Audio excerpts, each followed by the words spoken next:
Меке записьти басып койдум. 36-мисалдын түшүндүрмөсүн бул жака ручканы чыгарып адилет жаза берсең болот, э?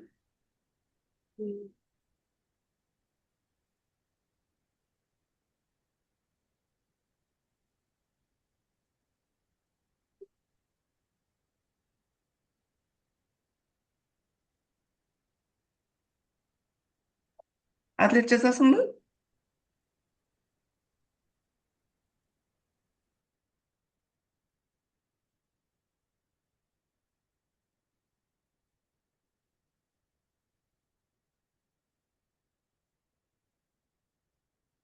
Келемде чогуу жазабыз. Апасы, э? Могу жерге апа деп коеюн. Анан кызы бар болчу, э? Кызы. Так. Апасы менен кызынын жаштары тескери цифралуу эки орундуу сандар дейт. Анда эмне деп алдым? Апасыныкы 99. XY экен, э? Анда кызыныкы ушулардын эле тескериси экен. Анда эмне деп алсак болот? YX. YX деп алдык, э? Эми эмне кылыш керек экен? Жаштарынын суммасы 99. Жаштарынын суммасы, могулардын суммасы 99га барабар экен. 99. Ал эми айырмасы 27. Демек анда сразу жазсак болот экен да бул жака теңдеме кылып, э? XY кошулган YX барабар 99 экен. Ушундайбы? Ал эми Ооба. айырмасы дегенде ушулардын эле XY минус YX барабар 27 экен деп жазабыз. Эми эмне кылабыз? Теңдемелер системасы болуп калды. Силер теңдемелер системасын өттүңөрбү? 5-класстар. Кичине өтө элекпиз, Жок. э? Теңдемелер Жок. системасы деп коет. Бир эмес, 2 теңдеме алынды. Бул 2 теңдемени кантип чыгарсак болот? Эң оңой жолу бул окшош тушунда тургандарды кошуп жиберсек болот. Анда эмне болот экен? XY'ге кошобуз. XY'ти, экөөнү коштук да. Анан могу тушундагыны кошобуз дагы. YX'ге кошобуз, бирок алдында минус бар экен, э? Демек минус YX'ти коштук барабар 99га кошобуз 27-ни.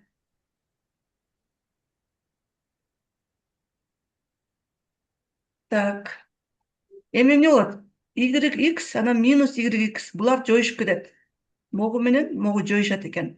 Анда бул экөө кошулат, бул экөө окшош да. Белгилери да окшош болуп атат. 2XY болот экен. Бул барабар болот 99га 27-ни кошсок, канча болду? 126. 126 болду. Эми бул жерден 2-ни бул жака бөлөбүз. Демек XY'ти табабыз. XY'ти тапсак, 126-ны 2-ге бөлсөк, канчадан тиет? 6, анан 6-ны 2-ге бөлсөк 3 болот. 63 болот экен, э? Ооба.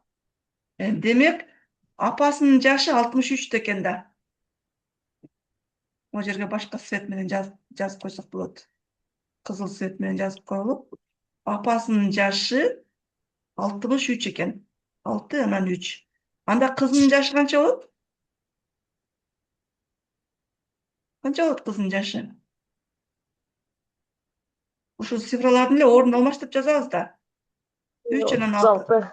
36. Кызынын жашы 36 жашта экен. Демек, эмнени таап алдык биз? Апасы менен кызынын жашын таап алдык. Эми биз эмнени табыш керек? Апасы качан кызынан 2 эсе улуу болот деген суроого жооп беришибиз керек, э? Ал үчүн кайрадан башкадан теңдеме түзөбүз. 63 жашка канча жашты кошкондо барабар кызынын жашынан 2 эсе улуу болуш керек. Кызынын жашына дагы ошончо жашты кошкондо 2 эсе улуу болуп калат. Мынакей 2-ге көйтүп койдук. Могу теңдемени чыгарышыбыз керек. Эми бул теңдемени чыгарыш үчүн кашан ачабыз, э? 63 кошулган Т барабар 36-ны 2-ге көчсөк канча болот? 2, 1 көңүлдө 6, көңүлдө менен 7. 72 болот экен, э? Кошулган 2t. 2 менен 36-ны көйттүк, 2 менен t-ны көйттүк. 2t болду. Эми t-ларды өзүнчө бир жака, белгилүү сандарды өзүнчө бир жака топтойбуз. T-ны кайсы жака топтойлу? Бул жака топтой берели. Анда t минус 2t болот экен да. T-ны алып өттүк. Эми 72-ни жазабыз дагы, 63-тү бул жака алып өтөбүз. Минус болуп өтөт. Минус 63. T'дан 2t'ны кемитсек минус t барабар 72-ден 63-тү кемитсек канча болот? 9 болобу? 9. 9 болот. Эми бул жерден минус t'ны табышыбыз керек. Ал үчүн анда минус 1-ге бөлүп жиберебиз. Минус 1-ге бөлүп жиберсек, t барабар минус 9.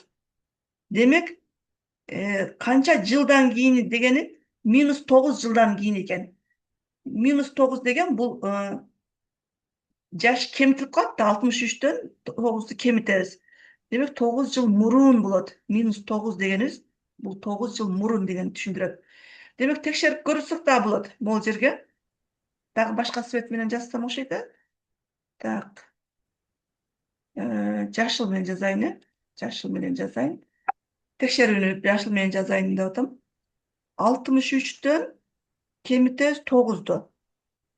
Бул барабар болуш керек 2 көбөйтүлгөн 36-дан кемитебиз 9-ду. Кашак алып коюшубуз керек, э? 36-дан 9-ду кемитсек канча? 63-төн 9-ду кемитсек канча? 27. 36-дан 9-ду кемитсек 27 болду, э? 27 көбөйтүү 2. Бул барабар болуш керек. 63-төн 9-ду кемитсек 70. 73. И. 53. 53 болобу? И. 54. 54. 54 болот экен, э? Bunu çarpmayın. 54. Чындыгында эле туура болдубу? 27-ни 2-ге көбөйтсөк 54пү? Оба.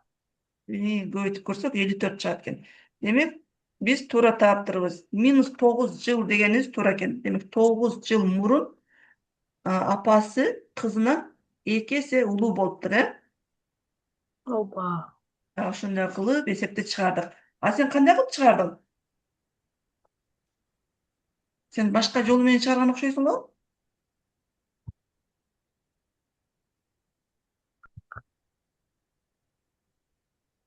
Кантип чыгардың сен? Мисалы, мен ушундай кылып чыгардым да. Сен өзүңүн жолуңду айта аласыңбы? Же мындай коюп коюлуп текшерип көрдүңбү? Жоопторун коюп текшерип көрсөң да болот. Апасы 63, кызы 36 жашта экен. Кантип билдиң? Так, бизге дагы бирөө кошулуптур, э? Ажара кошулуптур. Ажара, саламатсыңбы? Саламатчылык. Сабактарды көрүп жатасыңбы? Кирип жатасыңбы сабактарга? Ооба. Могу 36-ны өзүнчө чыгарып көрдүк. Муну түшүнүп алдыңбы?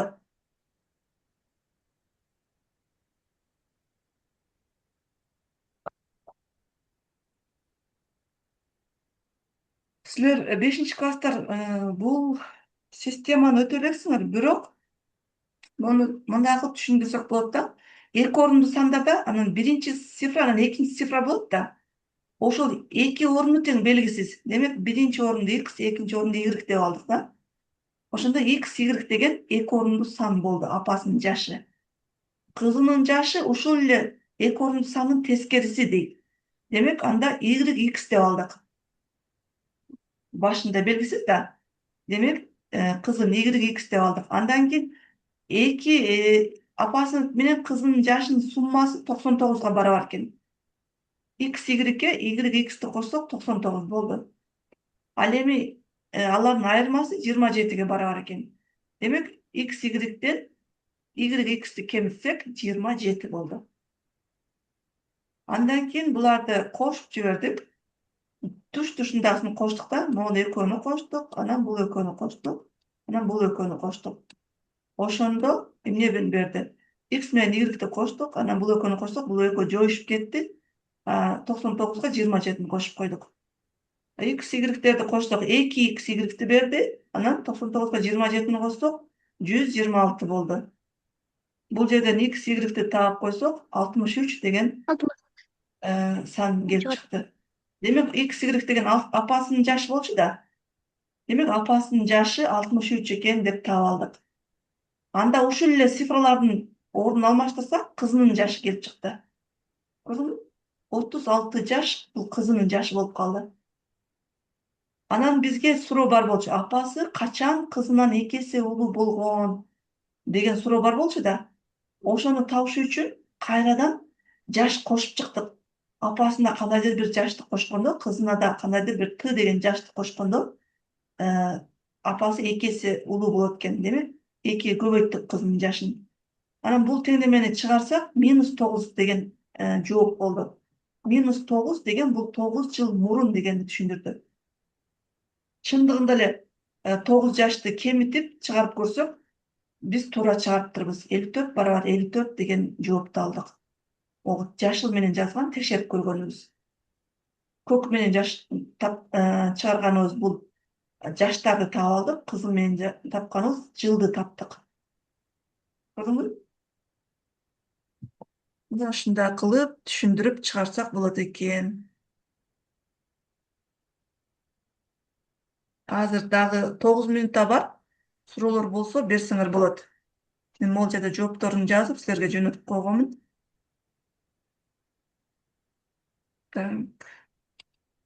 Дагы кайсы мисал түшүнүксүз болду?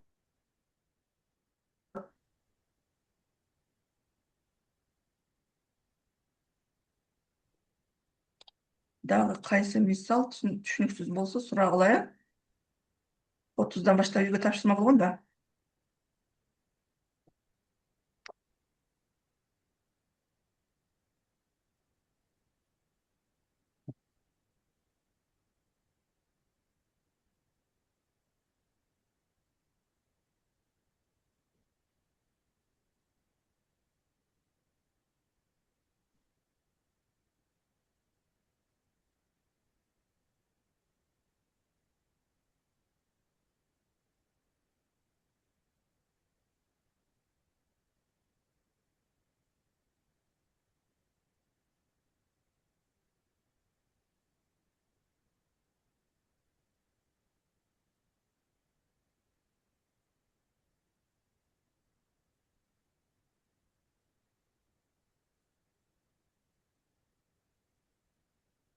Башка суроо жокпу?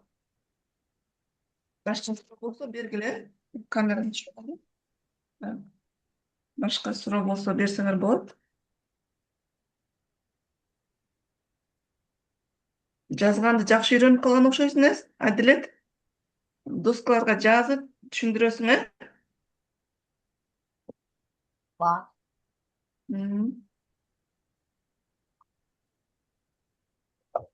Ажара, сурак кайсыл эсеп түшүнүксүз болду? Бар эле түшүнүктүү болду. Азаматсың, силерди белгилеп коеюн, анда 7 минуттан кийин окуучулар кошулуп кетсе, сабакты баштайбыз. Ажара.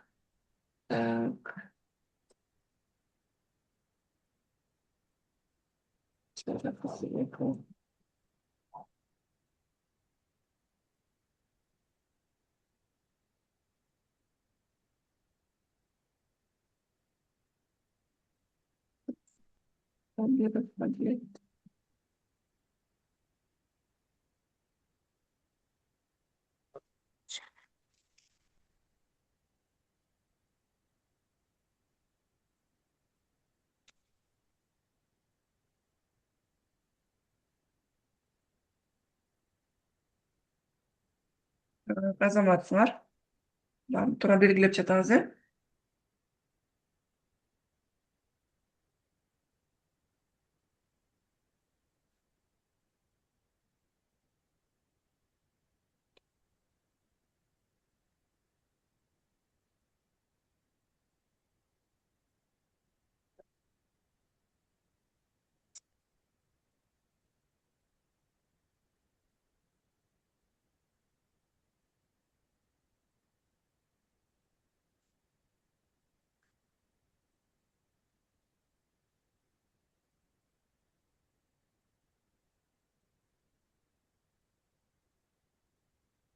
Ece daha biri koşuldu.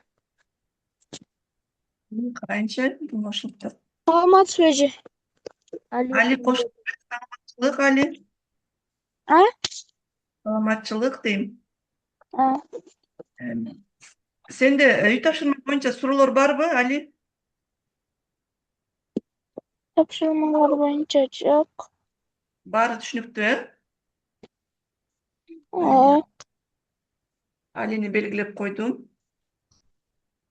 5 minut vaqtımız var. Uy tapşırma boyunca soruğuңар bolsa, düşünbөгөн misalдар bolsa suragıla.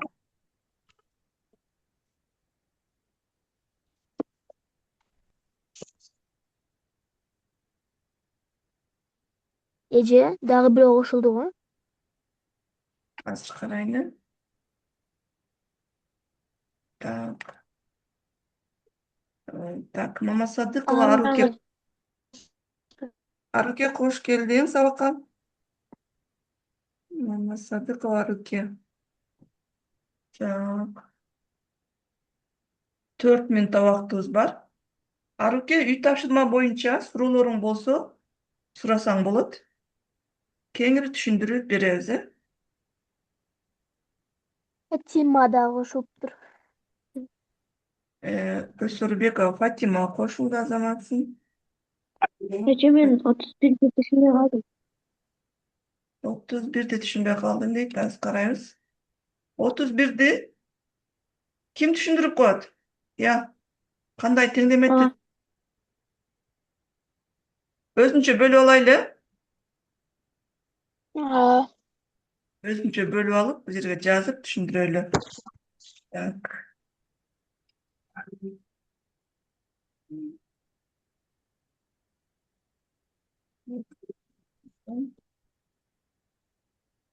Мынакей могул жерге 31 түштү. Ким жазып түшүндүрөт? Түшүндүрө тургандар барбы? Эмесе чогуу талкуулайбыз, 3 минут убактыбыз бар экен. 3 жыл мурун апасы кызынан 5 эсе улуу болгон. Ал эми 9 жылдан кийин 2 эсе улуу болот.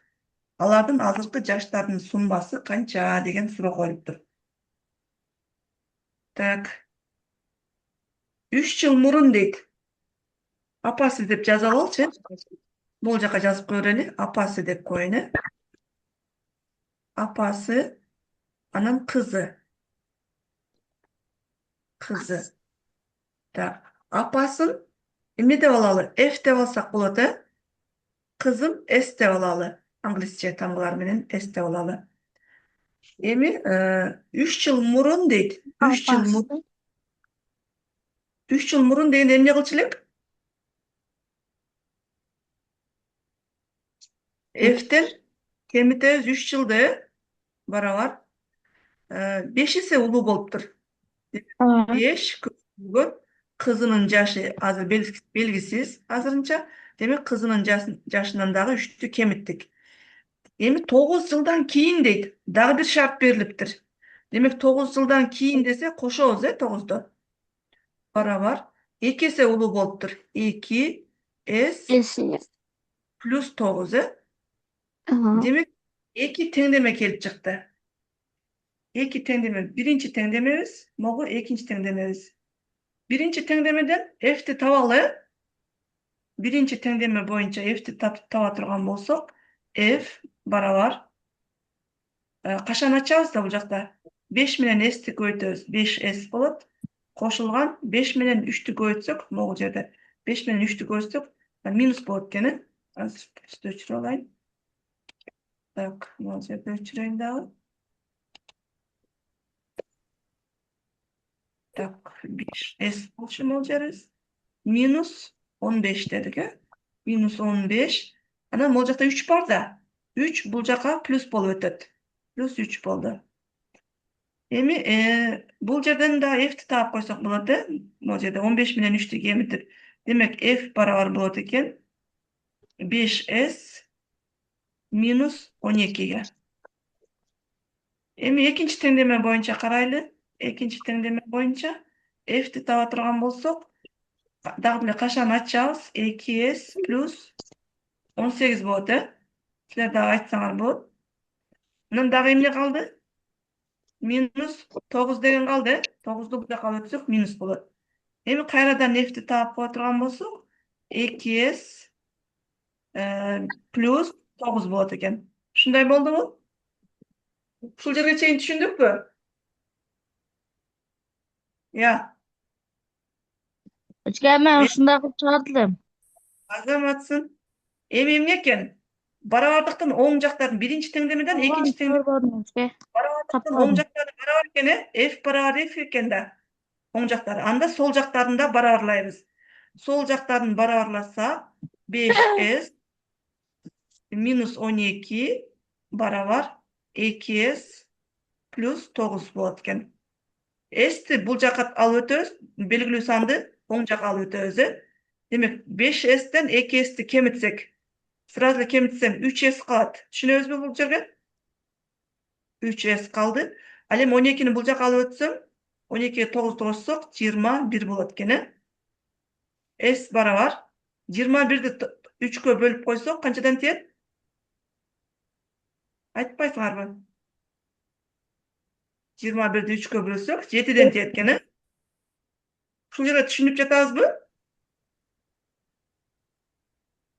Могул жерде мен арасында калтырып кеттим. Могул жерде 5s минус 2s барабар деген жерлерди калтырып кеттим. 9 плюс 12 дегенди калтырып кеттим. Бат-бат чыгаруу үчүн бат-бат жазып отурбастан калтырып кеттим. Эгер силерге түшүнүксүз болсо, могул жер кандай болуп калды? Эмне үчүн 3s келип калды деп сурасаңар болот. Демек, s'ти таап алдык. Эми эмнени табыш керек? F'ти табыш керек, F'ти табыш үчүн кааласак биринчи теңдемедеги f'ке коебуз, кааласак экинчи теңдемедеги f'ке койсок болот. Демек, f барабар болот экен. Ойнобой отурабыз, адилет. Так, f барабар 5s экен. 5 көбөйтүлгөн 7, s'ибиз 7ге барабар болду да. Минус 12 барабар 5 жере 7 35. 35'ten кемитебиз 12'ni. Канча болот? Айткыла. 23. 23. болот дейт. Демек, f деген кимдин жашы болчу? Апасынын. F деген апасынын жашы болчу. Башка цвет менен жазып коеюн, могул жерге. Апасынын жашы 23 жашта экен. А кызынын жашычы 7. 7 жашта экен. Бизге кандай суроо болгон? Алардын азыркы Сумма. жаштарынын суммасы деген, жаштардын суммасы канчага барабар экен? Экөөнү кошуп койсок 30. 30 болот экен. Эгерде экөөнү кошуп койсок, барабар 30 болот экен. Жооп Б болот экен деп 30'ду таап алдык. Түшүнүктүү болдубу? Ооба.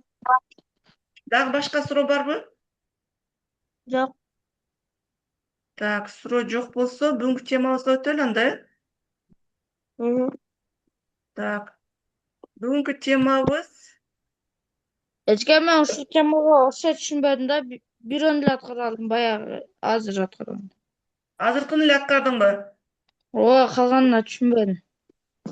Эмне кылалы? Бирден карайлыбы? Ооба. Бирден карайбыз десеңер, бирден деле карайбыз, бирок бат-баттан чыгарышка туура келет, Так, анда бул жерге жазып баштайын. Атасы 46 жашта экен, а уулу 16 жашта экен. Канча жылдан кийин атасы уулунан 2 эсе улуу болот? Демек, 46-га кандайдыр бир жашты кошот экенбиз да. Т деген жашты. 14. Барабар. 14. Жок, эми биз 14 экенин таба элекпиз да. 14. Теңдеме түзүп атабыз, 2 эсе улуу болот дейт. Демек, 2-ге көбөйтөбүз. Баласынын жашы 16 жаш болчу. 16-га дагы кошобуз Т деген жашты. Демек, бул жерде теңдеме түзүп алдык. Эми бул теңдемени чыгарабыз. 46 плюс Т. Так, барабар. Кашаны ачып чыгабыз. 32. 16 менен 2-ни көбөйтсөк кошулган 2 Т болот экен. Эми белгилүүлөрдү бир жака, белгисиздерди бир жака топтойбуз. Кааласак, белгисиздерди оң жака топтосок дагы болот, минус чыкпаш үчүн. Демек, 2 Т минус Т деп бул жака топтойм. Барабарды жазайын дагы. Бул жака 46 минус 32 болуп өтөт. 32 барабардыктын экинчи жагына өтүп жатканда. Эми 46'dan 32'ni kemitsek kança? Dört, Ece dörtten- cevabı B 14 çıkar. Ova. Ece cevabı 14. 46'dan 32'ni kemitsek 14, 2 tığdan tığını kemitsek tığ oldu. Demek tığımız 14 eken. Biz işte izlegen yıl 14'ke barabar eken. 14 yıldan keyin atası balasынан Bala. эки Eki эсе улуу есе болот ulu. экен. Аны текшерип койсок да болот, ордуна коюп, могул жерде 14'tü кошуп, бала атасы мынчага чыгат экен деп текшерип койсок дагы болот. Эми 31'e келдик. 31'de кайсы жооп болду? Адилет, белгиле, кайсы жоопту белгиледик? 30. 30 дейт. 30 кантип чыкты? Ким түшүндүрөт?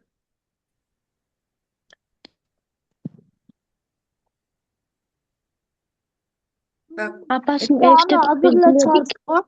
Кыздын Азыркы чыгарганда эки теңдеме түзүп алдык, Ооба. Апасын F деп, кызын S деп туруп, эки теңдеме түзүп алдык дагы. Бирөөсү 3 жыл мурун, бирөөсү 9 жылдан кийин экен. Азыр чыгарып көрсөтүп бердик, ушуга окшош эсепте. Мына ошондой кылып эле чыгардык. Андан кийин Арсен менен Даниярга келдик. Арсен менен Данияр, бул Арсен деп коеюн, бул Данияр деп коеюн. Даниярдан 3 эсе улуу дейт. Даниярдын жашы белгисиз да, X деп турабыз. 3 эсе улуу болсо 3x деп алабыз, 8 жыл мурун дейт. 8 жыл мурун Даниярдан 7 эсе улуу болчу дейт. Алардын азыркы жаштарынын суммасы канча? Бул жерде кандай теңдеме түзүп алдык? 3x'тан дагы 8'di кемиттик, 8 жыл мурун болсо 8'di кемиттик. Анан мындан дагы 8'di кемитип теңдеме түзүп алабыз. Демек 3x минус 8 Аңға естік. барабар болуш керек. X минус 8'ге бирок канчага көбөйтүш керек? 7 эсе улуу болгон дейт. 7'ye көбөйтүп коебуз. Могу теңдемени тапсак, биз x'ти тапкан болобуз, X деген бул Даниярдын жашы болчу. Анан Даниярдын жашы канча чыкты ошондо? Даниярдын жашы 12, Арсендин жашы 36 чыгат экен, Экөөнүн жаштарынын суммасы 48 болот экен. Могул эле теңдемени чыгарып коебуз. Андан кийин 33'тө 28'di белгилеп койгон. Бул жерде кандай теңдеме түзөбүз? 33'тө агасын F деп алабыз, карындашын S деп алабыз, S деп алып туруп теңдемени түзүп кете беребиз. 4 жыл мурун деген экен. Так. Могул жерге жаза берейин, ушу бош жер экен. Арсендики могу жазылып калды. Азыр биз 33'tү жазып баштайбыз могул жерге. Демек, F агасынан 4 жыл мурун дейт. Биринчи 4 жыл мурун десе минус 4'тү жазабыз, барабар. 4 жыл мурун 4 эсе улуу болуптур, 4 көбөйтүлгөн S минус 4 болуптур. Андан кийин 4 жыл кийин дегенди жазабыз, Жак. 4 жыл кийин. Макул. 4 жыл кийин дегенди плюс 4 барабар 2 эсе улуу болуптур. 2S плюс 4. Мына ушул теңдемени чыгарсак, F'терди таап алып, S'тердин баарын барабарлап чыгарсак, биз агасы менен карындашын жашын тапкан болобуз. Могул жерде 33'тө ушундай алып чыгабыз. Андан кийин 34'тө 14'тү белгилеп койгон. 34'тө Ece 42'ni 3'e bölüyoruz mu? неге? Üçgenin içinde. Жок. 34'tө башка свет менен жазайынчы. Азыр кызыл свет менен жазайын. 34'тө мындай кылабыз да. 3 бир тууган экен да. 3'кө бөлөбүз. 3 бир туугандарды биринчиси, экинчиси, үчүнчүсү деп алалы. 3 жылдан айырмаланат дейт. Монусу x дей турган болсок, бул x плюс 3 болот экен да. Андан кийин эң улуусу x плюс 6 болуп калат экен, 3 жылдан айырмаланат. Түшүндүкпү? Эң кичүүсүн x, анан ортончусу 3 жылга улуу, анан кийинкиси дагы 3 жылга улуу. Эми булардын суммасы 42 болот экен. Булардын суммасы дегенде ар бирин кошуп коебуз да. X кошулган x плюс 3, анан кошулган x плюс 6 барабар 42. Bu жерде 3x болот экен, x'терди кошсок. Барабар 42'den 6'ны кемитебиз. 42'den 6'ны кемитебиz. Жок, 6 эмес, 9'ду кемитет экенбиз, 9 кем. Бул экөөнү кошсок 9 да. Демек 3x барабар канча болот экен? 33. 33. X барабар канча болот анда? 33'tü 3'kө 33. 33'tü 3'kө бөлсөк 11. 11'den. Demek en küçüğüsünün yaşı 11 eken. 3'tü koştu 44. İyi. Demek en küçüğüsünün yaşı 11 eken. Mesela başka sebepten yazayım. 11 eken. 3'tü koşsak 14 eken bu. 11'ge daha 6'nı koşsak, je bolsa 14'kö 3'tü koşsak 17 bolot. En ulusu 17, ortoңкусу 14, кичүүсү 11 жашта экен. Бизге ортончусу сураган 14, ортончусун 14 жаш деп койдук. Түшүндүңөрбү? Aa. Так. Ооба, кийин бул мисалдар чындыгында татаал эле мисалдар экен. Силер үчүн чындыгында татаал. Чоң класстардан эмелери да кирип кеткен да. Чоң класста өтүлүүчү теңдемелер системасы деген эрежелер да кирип кеткен. Ошондуктан силерни көбүрөөк даярданып, көбүрөөк машыгууга туура келет. Мүмкүн болсо, жана ошондой мисалдар боюнча мен колдонмо түзүп чыккам. Ошондой колдонмолорду да пайдаланышыңар керек да. Могул жерде туура жоопторун белгилеп жатат. Бул жерде кайсы мисалды карайлы? Убактыбыз өтүп кетип атат, Кийинки теманы карашыбыз керек эле. Записьте 36-ны караганбыз. 37-ни карайлыбы? Aa. 37-ни карайлы дейт. Атасы уулунан 18 жашка улуу дейт. Так, азыр ручканы алайын. Атасы, так, могул жерге атасы деп коеюн, А деп коеюнчу, анан уулу экенин У деп коеюн. Атасы уулунан 18 жашка улуу. Бирок атасы айтып жатат. Азыркы мен сенин азыркы жашыңда болгондо 7 жашта элем дейт. Эжеке сен 7 жашта элең. 7 жашта элем дейт. Бирок баласынын азыркы жашын билиш үчүн 18'ti кошушубуз керек да. Ошондо канча жашта болуп калат? 20. Бол кошкула. 25. 25. 25. Демек уулу 25. азыркы жашы 25 жаш экен. Анда атасыныкы канча жаш болуп калат? 25. 68. 25ке кайра кошобуз 18 да. 18 жаш кошсок канча болот? 43. 43. 43 жаш болот экен. Эми алардын азыркы жаштарынын суммасы дейт. 43кө 25 68. 68. кошуп койсок. Ошентип 68 жашты белгилеп койдук. Могул логикалык эсептерди үйдөн дагы бош мезгилиңерде кайрадан башынан сабактарды көрүп чыгып, кайрадан иштеп көргүлө. Кайра чыгарганыңарда анан түшүнүктүүрөөк болот деп ойлойм. Бүгүнкү темабызга өтөлү анда. Бүгүнкү темабыз эмне экен? Бөлчөктөрдү көбөйтүү жана бөлүү дейт. Көбөйтүүнү жана бөлүүнү 5-класста өттүкпү? Ооба. Ооба, өттүк, Мо эрежелерди окуп чыгабыз. Эсиңде дегенде баарын кошуп 3 бөлүктү тең окуп чыгабыз.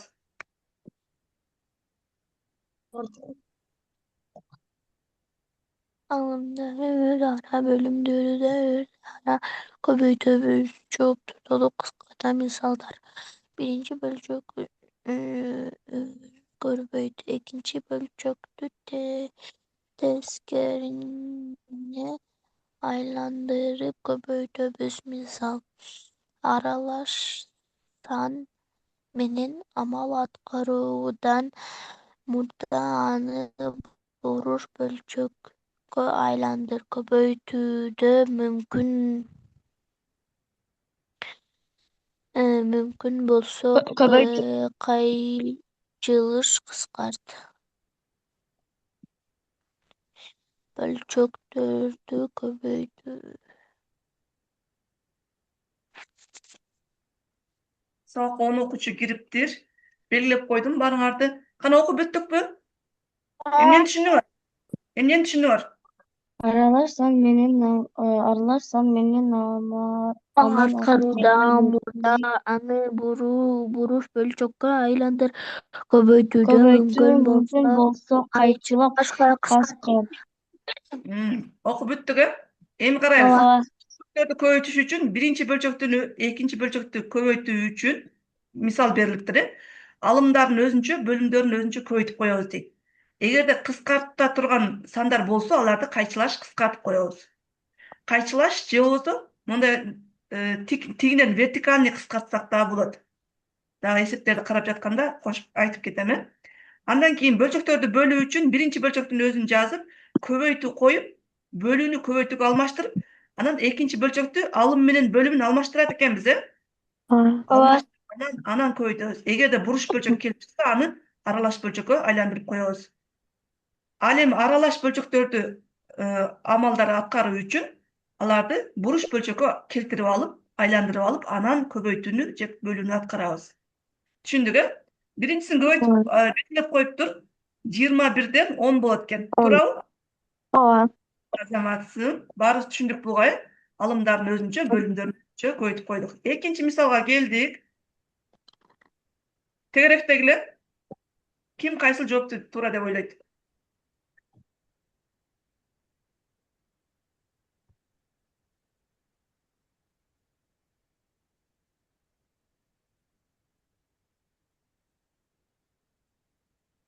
Эче жокко. Жоо жок экен да. Эмесе текшеребиз. 8ден 3кө, 9дон 4тү көбөйтүш керек экен. Алгач кыскартууну аткарабыз, э? 3 менен 9 кыскартсак, бул жака 3дөн, бул жака 1ден тиет экен. 8 менен 4тү кыскартсак, бул жака 2ден, бул жака 1ден тиет экен, э? Демек, барабар канча болот экен? 2 менен 3 6, 1 койсок 1. 6дан 1 Асы болот экен. Могу болот экен. Силер биринчи кыскартпай эле көбөйтүп алсаңар, анда 72ден 12 болуп кетет да. Жооп жок экен деп каласыңар. Демек, кыскартып алыш керек экен, э? Экинчисин чыгарабыз. 4'ten 1. 1. Экинчисин Ооба, эчке чыгарабыз. 4'ten 1 экен. 4'ten 1 экен эчке. Белгилегиле кайсы жооп болот экен.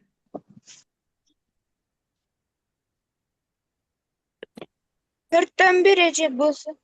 Бсы дейт. Текшеребиз. 7 менен 14 7 кыскарат, бул жака 2ден. Бул экөө дагы 5ке кыскарат 2ден.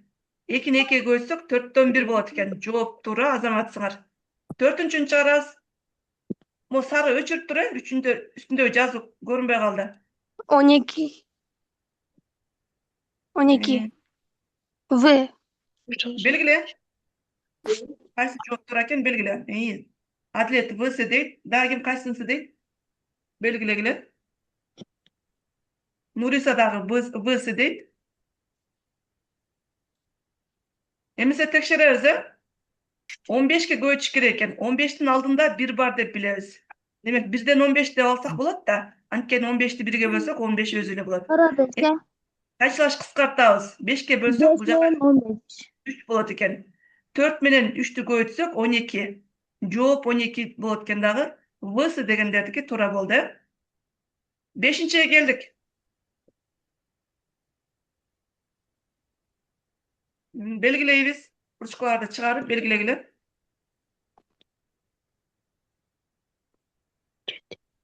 1 эчке. 1 ооба. Жок берем. Жооп талаш болуп кетти. Асы, Бсы, Всы дегендер, Гсы дегендер да бар экен.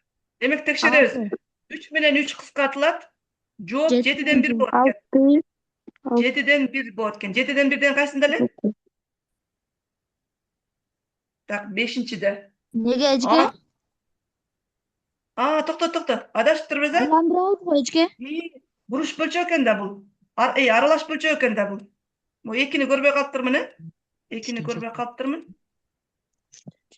2-ни 3кө көбөйтөбүз. 6 Аралаш бөлчөктү буруш бөлчөккө айландырып алабыз дейт. 3'ten 7. 3'төн 7 азаматсың. Аны көбөйтөбүз. 7ден 3кө. 7'den 3. 1 эчке 1. Ошондо жооп 1 болот экен. Demek A'sı degендердики туура болду, Азаматсың Умар. Мен 2-ни көрбөй калган турбаймынбы? 6. 6га келдик.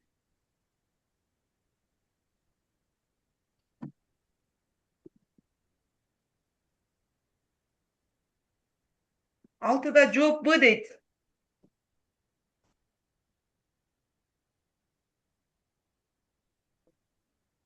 Нуриса А дейт. Bu seçke 8'den 5. Текшеребиз. 6 менен 3, 3кө кыскарат, бул жака 2ден болот. Демек 8ден 5 жооп. Жооп Б дегендердики туура болду. Б дегендердики могу болду. Ece Ece 5 bu men görüntü 4'tü çıkartmayızbı? 5 менен 4 кыскарбайт да, кайсыга бөлүнөт? Экөө бөлүнбөйт, birden biraz da.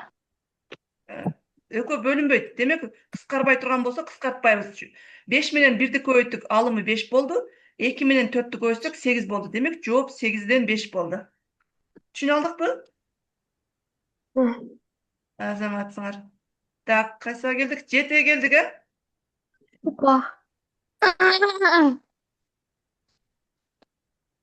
Чыгарып жоопту белгилейбиз.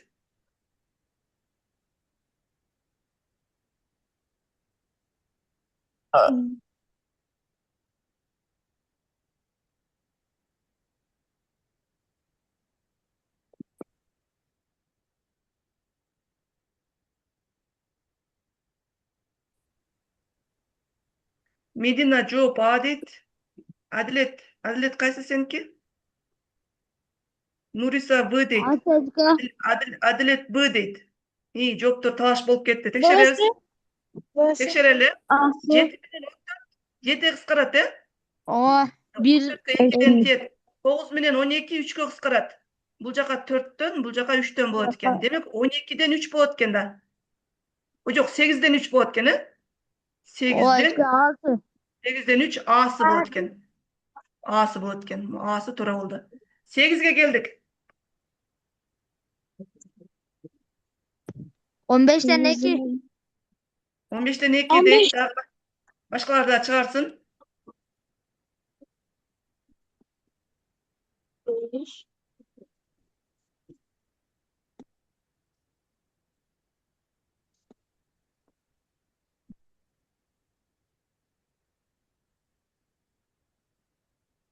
Болду, башкалар чыгарып жатабызбы? Наиля жазып жатасыңбы? Бул жакта көрөйүнчү. Эч ким чатка жазбаптыр. Ошол жерге белгилей бергиле учкаларды чыгарып. Бир канча окуучулар A'сы дейт. Демек текшеребиз. 18 менен 12 канчага бөлүнөт? 3 koy. 6га бөлүнөбү? 16. Бөлүнөт, 18'di 6га бөлсөк 3, 12'ni 6га бөлсөк 2.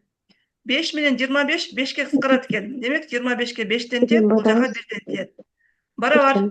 Алымдарын көбөйтөбүз 2, 3 koy. бөлүмдөрүн көбөйтсөк 15. Жооп 15тен 2 болду. A'сы туура болду, Адилет аябай сызып салдың. 9-га келдик.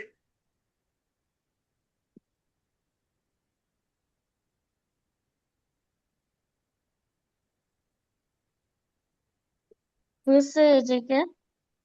Б'сы дейт. Умар дагы Б'сы дейт. Текшеребиз, демек 2 менен 4 2 кыскарат, бул жака 2ден. 9дан 2 болот экен. Seçke aylandırmayız mı birinci? Так. 1'di көрбөй калыпмын дагы. Демек аралаш бөлчө экен да. Аралаш бөлчө экен, айландырабыз. Муну өчүрөйүн анда.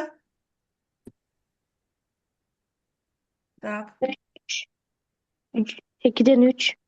2ден 3 болот дейт. Жазабыз.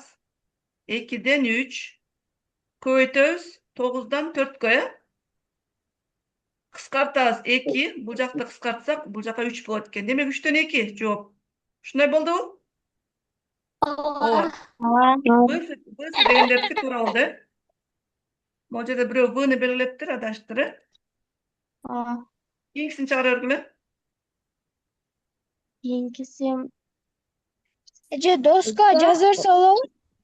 12. О, 12'de бар. 2 koydu olmagan bu. Бош жерине жазып чыгара берсеңер да болот. Seçke 11'de 2 koydu olmagan bu. 11'de. İyi yazılmıyordu. Так, 11'de. Az карайынчы. X eken. X eken. 11'de mogu X eken. Көбөйтүү X. Азыр 10'du çıkarıp жатабыз, жаза бер. 5'ten канча болот экен, Али? 5'ten 12. Азаматсың, көбөйтүү канча? 6'dan 5. Жазбайсыңбы да? 6'dan 5, кыскартабыз. 5 менен 5 кыскарат экен, 12 менен 6 кыскарат экен, бул жака 2'den. Жооп канча болот экен? 2. 2. 10'du 10'du жооп 2 болду. Б'сы экен, Анан Б'сын ооба белгилеп коюшту туура. 11'de 11'e Ben de келдик. ekledim Ece. 5'ten 3. Высы. 11'de B'sı deyт. Высы. 5'ten 3 deyт. Азамат, кантип таптың? Ол жака жазып түшүндүрчү. Бош 9'u 4'ten 3'e böldüm Ece. Азаматсың, X'ти табыш үчүн, X'ти табыш үчүн 20'dan 9'du 4'ten 3'e бөлдүк, 20'dan 9 бөлүнгөн 4'ten 3 болду. Аны чыгарыш үчүн 20'dan 9'du özүн жазып, экинчи бөлчөктү алмаштырып жаздык, көбөйтүү деп. Çıkardı Ece. Çıkarttık, ооба, 5'ten тийди, бул жака 3'ten. Ошондо 5'ten 3 болду. 5'ten 3. Жооп. Баарыбызга түшүнүктүү болдубу? O. Азаматсыңар. 12'ye келдик. 12. Көрүнүп жатабы? Az досканы өчүрүп болду. Мынакей. Бөлүү экен. 5'ten 3 бөлүнгөн 7'den 2 деп турат, Чыгарабыз.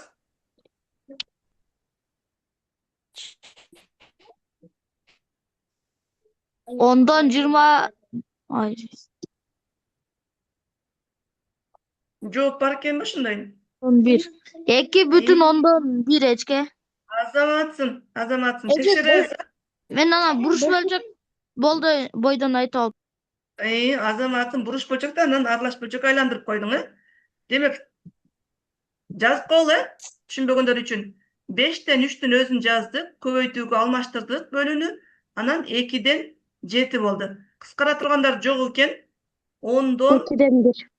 10'don 21 буруш бөлчөк болду. Так, аралаш бөлчөк айландыра турган болсок, 21'di 10'го бөлдүк. Ошондо 2,10'don 1 болду. Жооп В экен, Азаматсыңар. 13'tü чыгарып жатабыз андан. Б'сы деп белгилеп коюштур, Çıkardı Ece. Б'сы деп коюштур. Текшерели. 9'dan 7 көбөйтүлгөн 14'төн 27. 27. Барабар. Бул жака 3'төн болот экен, бул жака 2'den. 2'den. 2'den 3. Бул деген сөз 2'den 1 дегенди түшүндүрөт. Жооп Б экен, Азаматыңар. 14'tö A'сы деп белгилеп жатышат, 14'tö текшерели, барабар деп туруп. 8'den 5 көбөйтүү 5'ten 1 болуп калат да. Туурабы? Ошондо 5 менен 5 кыскарат дагы, жооп 8'den 1 болот экен. 8'den 1 деген жооп A'сы экен, туура болду. 15'ke келдик. 8. 15'te жооп 8 дейт. Текшеребиз. 6 көбөйтүү 3'төн 4 болот экен, барабар кыскарат экен дагы. Бул жак 2 болот экен, 2 менен 4'тү көбөйтсөк, жооп 8 болот экен. Азаматсың, Умар. 16'ga келдик. Buruş bölçökü aylandırabız. 4'ten 9. 4'tön 9 Азаматсың. Көбөйтүү 3'төн 8 болот. Almaştırabız. 6 olot Ece. 9'dan 4. 6. 9'dan 4. 2, анан бул жакты кыскартсак 3 болот экен. Жооп 6 болот экен дейт, Азаматсыңар. Иңксетөбүз. Суроо болсо бергиле. Так, 17'ye келдик. Ece bir misalda özünüzce berip koyunca. Мен ар бир мисалды чыгарып көргөзүп атам, Ар бир мисалды окуучулар чыгарып бүткөндөн кийин мен чыгарып көргөзүп атам. Азыр аралаш бөлчөктү дагы чыгарып көрсөтөм. 17'ni жооп берип койгула. 17'de кайсыны белгилейбиз? B'sı.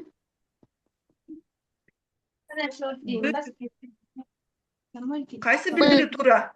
B B. deydi.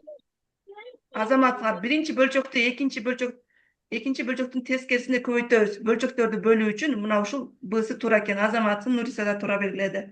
Эми аралаш сандар менен туйутмалар. Аралаш сандар менен туйутмаларды аткаруу үчүн буруш бөлчөгө айландырып алабыз деген эрежени башында окудук, Демек, буруш бөлчөгө айландырабыз. 3төн канча болот?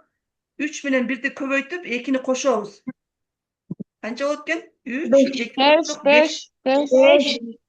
Көбөйтүү 5тен 2 менен 10'du 2 menен 5'ti koysak 10, 11, 11. 11 olur. 5 menен 5 kıskaratken B'si üçgen. 3'ten 11 болот экен. Bunun buruş bölçöktü aralaş bölçök aylandırsak 3'e de 309 anın 9'ga kançаны koşsak 2'ni koşsak 11 болот, Demek 3 bütün 3'ten 2 болот экен. A'sı болот экен. Mogu жооп тура болот экен, Түшүнүктүү болдубу? Кийинкисин чыгарып баштайбыз. 19'dan başlap. 2'den 7'ni bölüyoruz. 2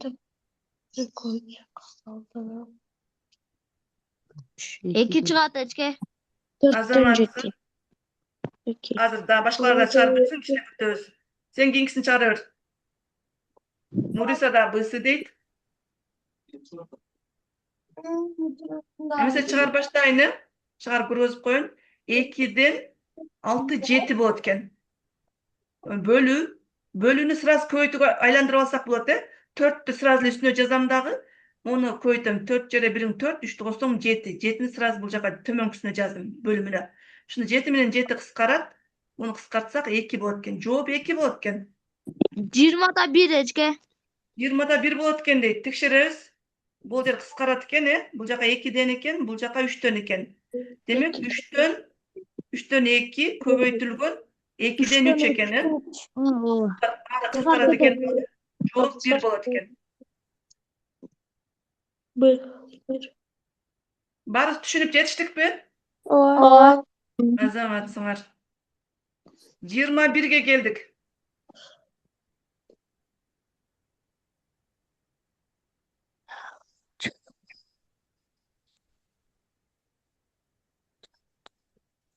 Кошуу анын могу жерде көбөйтүү да бар экен, Кайсы Экиден амалды үч. биринчи аткарабыз? 2'den 3'tü koşarız. Кайсы амалды биринчи көйтүүнү. аткарабыз? Көбөйтүүнү, Көбөйтүүнү. Могуну биринчи аткарат экенбиз, анан кошууну аткарат экенбиз экинчи.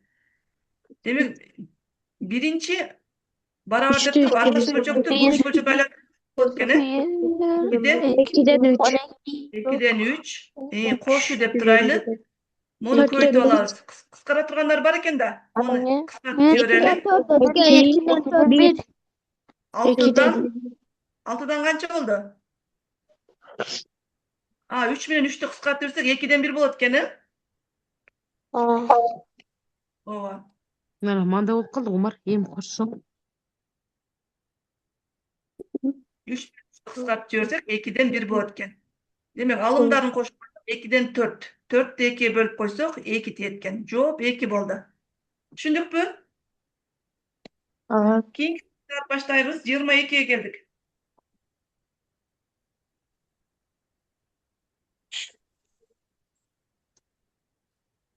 Төрттен 9 көбөйтүлгөн. Жоопту белгилеп кое бергиле, кайсы чыкса, 22'ni.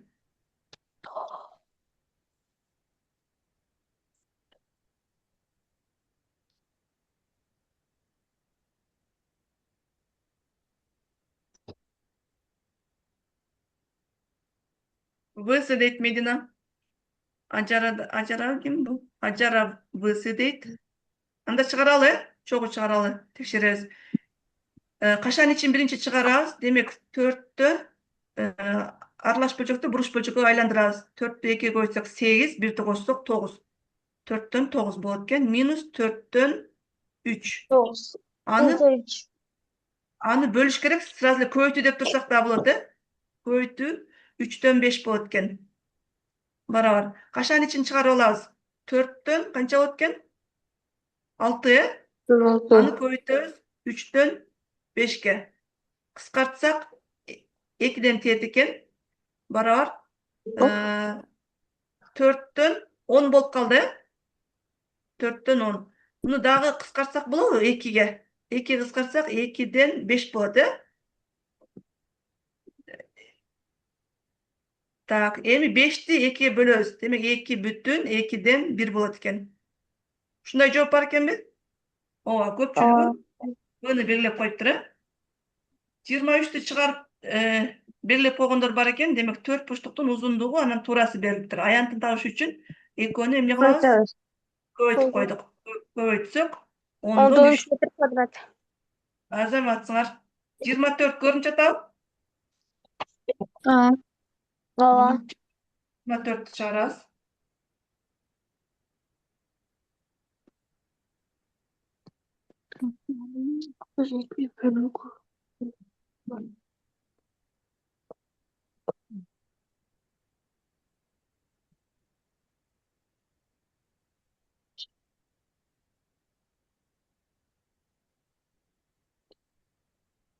Гысы дейт 24'төн. Дагы башка жооп барбы? Экөө гысы дейт. Ар бир чыгарып айтабыз,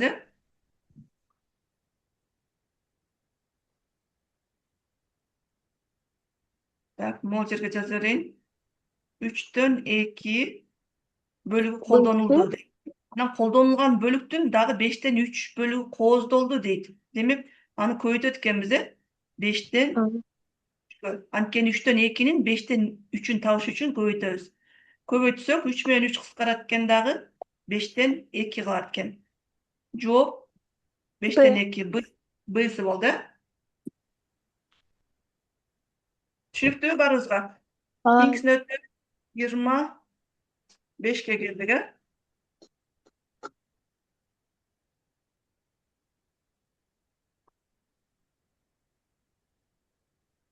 ikiden 9.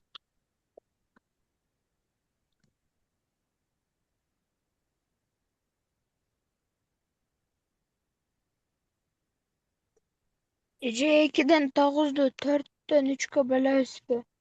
Ооба. Эмне үчүн бөлөбүз? Анткени ар биrini эмне кылып атат? Бөлүп салып чыгып атат, Bısı 5. 100'den 6 Ece. 6. Быйсы 6 дейт.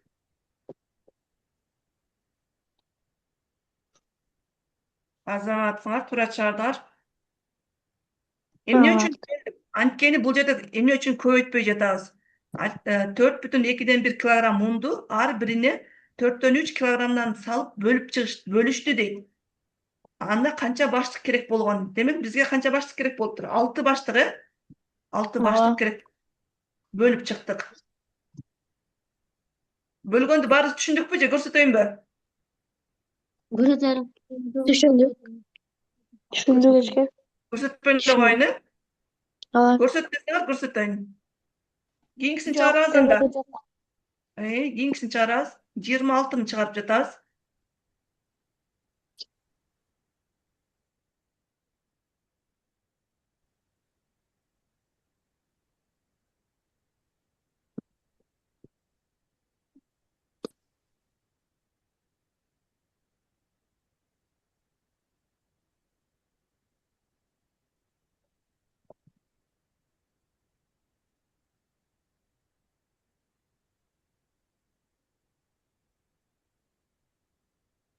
Anca yol ettik. Жооп кайсы болот экен?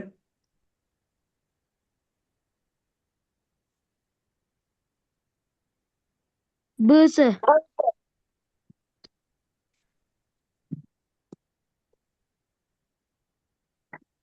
Кантип таптык? Ажара, Умар баарыңар туура болду. Кантип таптык? Жолдун 2,5'ten 2 километрин саякатчы 8'den 5 бөлүгүн басып өттү дейт. Могул берилген километрдин 8'den 5 бөлүгүн табыш үчүн көбөйтөбүз, Көбөйтүп койсок, бизге 26'да 1,2'den 1 чыкты. 2'den 3 чыгат, аны аралаш бөлчөккө айландырып койсок, 1,2'den 1 çıgat eken. 27'de 27'ni çıkarıp koyuştur. A'sı deydi. Tak. A'sı bolbay kaldı o deyim. A'sı bolbay kalken. Yaxşılap oylangılatçı. B'si deydi. V'si Emne kıldık? olmayan bölümünün ortasına almıştır da. Oldu Gökhan 2'den biri. Kança taptık? Böldük. Alar bölünböy taşoçun köydük. Birinci 4'ten 3'tü. Bölügün taabı. Demek 5'ten 2 bölügün taap jatkanda köbeytöbüz. Köbeytsek kança bolat eken? 2 kıskarat eken. Bu jaka 2'den 10'dan 3 bolat eken. Emi 10'dan Ала 3 4'ten 2 bölügünün kançasına su kuyulgandığını tabuş üçün 4'ten 3 bölükten kayra kemitebиz 10'dan 3'tü. 10'dan 3'tü. Oşondo kançadan bereriz? 20'dan bereriz kemitip жатабыз да орток бөлүмү 20 болду. 20'ны 4'кө бөлсөк бул жака 5'ten болот экен. 20'ны 10'га бөлсөк бул жака 2'den болот экен. 15'ten 5'ti kemitсек так 10. 9 болуш керек эле го. 10 болуп калды. 10 2'den 1 болуп калды. Жок, бир жана адаштым. Азыр 20'ны 10'dan 3 bölüp 20 tak. Mol 15 boldu. 9 bolot koysa 20'dan 9 bolot. 15'ten kaçanı kemtaz? 6'nı kemtutaz. Ova. Altını, Azamazsın. Doğru aytasın mı? Kaçlarını adaştın dep koy. 20'dan 9 bolot eken. 20'dan 9 bolot eken. Bunu kança kıskартабыз?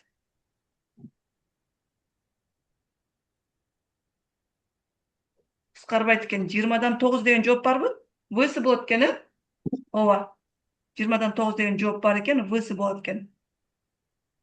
Демек, Б'сы эмес, В'сы болуп калды. V'si Текшерүү үчүн суроону окуйбуз. Ой, текшерүү деген жерде окуйбуз. көбөйтүүдө көптүк кыскартуу бөлүгүн экинчи бөлүктү жана тескерисин алардын аралаш сандарды буруш бөлчөккө айландыруу кийин эсепте. Бул жерде эреже экен, Ала Демек, көбөйтүүдө жоопторду биз болушунча кыскартып алышыбыз керек экен. Ал эми бөлүүдө биринчи бөлчөктүн өзүн жазып, экинчисинин тескерисине көбөйтөбүз. Аралаш бөлчөктөр менен амал аткарууда аларды буруш бөлчөккө айландырып, анан эсептөөнү баштайт экенбиз. Бул эрежени дайыма эсибизде сактап алышыбыз керек. Бүгүнкү теманы бүтүп койдук. Да 15 мүнөт эрте бүттүрбүз, ала Аябай шашып чыгарып койдук окшойт. Бул жерде үй тапшырма деле оңой эле. Өз алдынча тапшырманы 1'den баштап канчага чейин 10'го чейин чыгарып кетти. эжеке биринчи ишти иштеп турбайлыбы? Иштеп турган мынакей. Жоопторун жазып текшере бергиле. Эчке кечеги тапшырманы bir катар кайталап турбайлыбы? Убактыбыз бар болсо. Убактыбыз бар болсо кечени кайталайлыбы? Бул оңой эле экен, бүгүнкү темабыз. Ооба. Кечеги теманын кайсысынан? Өз алдынча иш. Кайсыдан баштайлы? Чоң атасы. Канчаны? Чоң ата 26. 26'dan. 26'dan. 26'dan өткөндө 26'dan токтоп калсак керек эле. Ала 26'ны окуп чыгарып көрсөчү.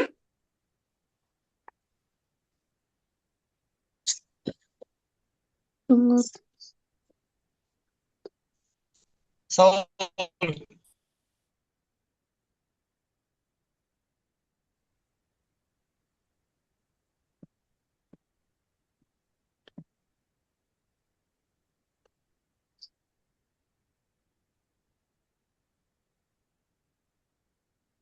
Kardık komun. 26'ını çıkardık bile. Ova 39 çıktı.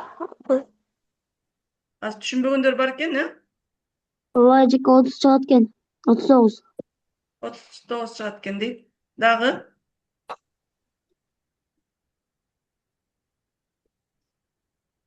Barızga түшүнүктүү болдубу?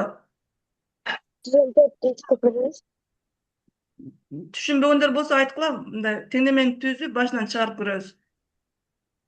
Баарыңар эле 39'du белгилеп жатасыңар, Анда 27'ni чыгарабыз. Азаматсыңар, баарыңар 20. Ой, Отуз. бысың белгилеп жатасыңар. 30. 27'de 30 дейт. Кайдан чыкты? Bize çıkardık. Кече чыгардык беле. Ova Eceke. Ova. Yukarı. Bu yukarı taşıma baldı öyle daha. Ece Barızga Eceke onu çağırganımız bile.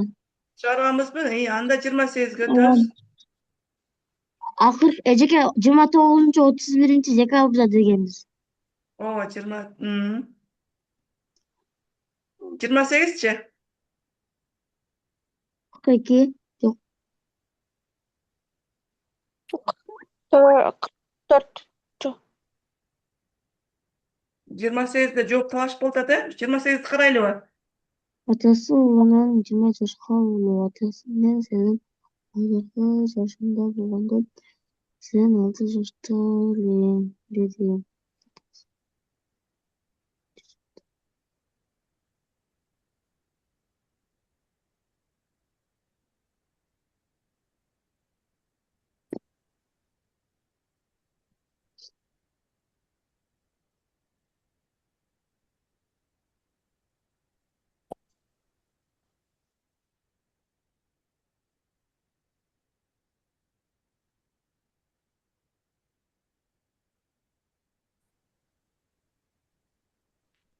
Жыйырма сегиз көрүнүп жатабы? Кичине чоңойтуп коеюн, Aa.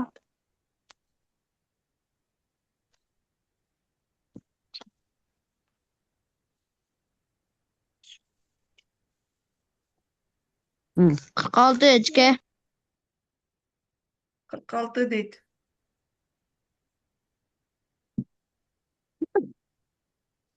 Түшүндүрөбүз. Кантип чыгардың? О жерге жазсаң болот, ушканы чыгарып.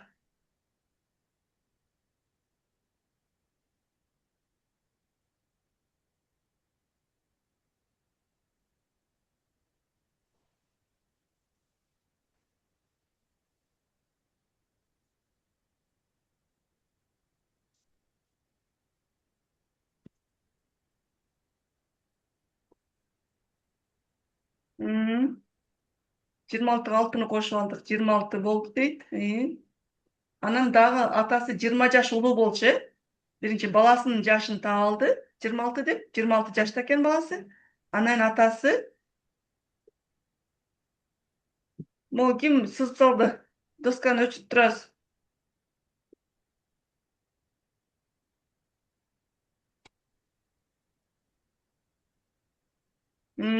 Атасы 46 жашта экен. Демек бизге азыр атасы канча жашта деп сураган. Жооп 46 болду, Азаматсың. Эми түшүнүп калдыңар, Могу логикалык маселелерди чыгарууну башынан отуруп алып, кайрадан башынан чыгарып чыккыла. Силерге жөнөткөм, тапшырмаларга бүт слайд менен жөнөтүп койгонмун, Отуруп алып башынан чыгарып чыксаңар, эми түшүнүп, кандай десем, эми түшүндүңөр окшойт да. Ece Baştan 4'ten 3'ten kemiti 10'dan 3'ten bölçөгүн түшүндүрүп коесузбу? Түшүнбөй жатасыңбы? Азыр жазайлы. Ооба. 4'төн 3 кемитүү 10'дон 3. 3, 4кө дагы 10го дагы бөлүнө турган эң кичинекей санды табабыз. Ал үчүн 10'дун өзүн карап көрөбүз. 10 4кө бөлүнбөйт, демек 10'ду 2'ye көбөйтүп көрсөк 20. 20 деген сан 4кө бөлүнөт да, могул Минура Ова. ким? Турабыз, могу 5 bu. ачтым. Eceke 5. Demek en кичинекей Экөөнө тең бөлүнө турган сан 20 болду. 20-ны 4кө бөлөбүз дагы шапкасына жазабыз. Чыккан тииндини 5 деп 5. шапкасына жаздык. Эми 20-ны 10го бөлөбүз дагы 2 чыгат да. 2-ни шапкага жазабыз. Эми шапкадагылар менен алымдарды көбөйтөбүз. 3 менен азыр чукпай калдым. 3 менен көбөйтөбүз 5ти. Анан минус 2 менен 3тү. Значит, Бөлүп 15 плюс 10. 5. 3 515 кемитүү 3 жерде 206 барабар кемите турган болсок 20дан жакшы чукпай калдым. 20дан 15тен 6-ны кемитсек 9. Мынакей. Булар эч бир санга кыскарбайт экен. 3кө 20 кыскарбайт. Демек жооп 20дан 9 боюнча калды. Ким түшүнө алдыңбы? Кошулданчы? А, түшүндүм. Кошуусун карап көрөлү. Ашча сызыктарды алып тургулачы экен. 4төн 3кө кошолу башка санды кошолучу, Канчаны кошолу? 7ден 5ти кошолу, Ала. Мели мынаны кошо берели. А. Эми 4кө дагы 7ге дагы бөлүнө турган эң кичинекей сан кайсы? 7-ни 2ге көбөйтүп көрөбүз. 14. 14 бөлүнбөйт. 7-ни 3кө көбөйтөлү. 21. 21 бөлүнөбү? Ала. Жок эжеке. Бөлүнбөй калат. 7-ни кайра 4кө көбөйтүп көрөбүз. Оюбузда көбөйтүп жатабыз. 28. 28 бөлүнөт. 28. Экөөнө тең бөлүнөт экен. 8ди 4кө шапкага жазабыз. 7ден тиет. 28ди 7ге бөлсөк 4төн тиет. Эми шапкадагылар менен көбөйтөбүз. 7 жерде 321 кошуу 4 жерде 520 барабар. Бөлүмүн өзүн жазабыз. 28. 28. Так, 28 жазылбай жатат. Алымын кошсок 41 болот экен, Ала. Бул боюнча калтырбайбыз. 41ди 28ге бөлүп коюшубуз керек. Мынтип бөлүп турабыз, Мамча түрүндө бөлүп көрөбүз. 28. Эмне жазылбай жатат? 28. 2ден берсек ашып кетет экен, 1ден беребиз. 10. 1ден 28. 10 Кемитсек эжеке. 11ден 8ди кемитсек канча болот? 3, Ала. Бул жерде 3 калган. 3төн 2-ни кемитсек 1. Демек, жооп канча болот экен? 1,28ден 13 болду, 13. Мына ушинтип жазабыз. Могу 3. Могу 3. Эже, неме 5тин үстүндөгү 4 неме жазылып калды? 5-тин үстүндө 4 кайдан келди? 28ди 7ге бөлдүк. Могу жалпы бөлүм 28 да. 28ди 7ге бөлсөк 4төн тийди. Ошо тийиндини шапкага жаздык. Дагы кандай суроо бар? Жок. Жок суроо. Суроо жок болсо, сабакты сактайын, Майны. Так, азыр записти бастык белеңчи.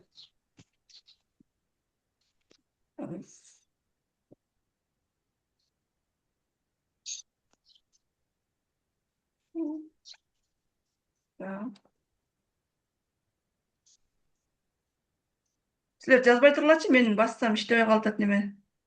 Записти баскан экенбиз. Токтотуп койдум,